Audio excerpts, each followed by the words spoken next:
अस्सलाम वालेकुम दोस्तों, यहाँ पर ताज़ा तरीन और अहम तरीन ब्रेकिंग न्यूज़ से आगाह करते चले। महकमा मौसमियात ने एक बार फिर हाई अलर्ट जारी कर दिया।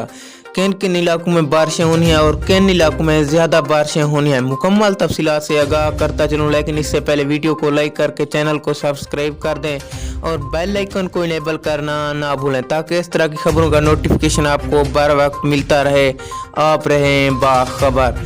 तो जी हाँ दोस्तों, आज महकमा मौसमियात ने ख़तरनाक हाई अलर्ट जारी कर दिया। पाकिस्तान के मुख्तलिफ इलाकों में ज़ोरदार बारिश आएगी, जिसके साथ गरज चमक और ज़ोरदार तूफ़ान आएंगे और बिजली गिरने का खतरात भी लायक हो चुके हैं। और सबसे ज़्यादा बारिशें इस्लामाबाद, लाहौर, कराची में होंगी। और इसके बाद बात की जाए, सिंध में भी ज़ोरदार बारिशें होंगी। इसके साथ साथ कराची में समुद्री तूफानी के खतरात भी लायक हो चुके हैं। दोस्तों, अगली वीडियो तक के लिए हमें दीजिए इजाज़त। अल्लाह निगहबान।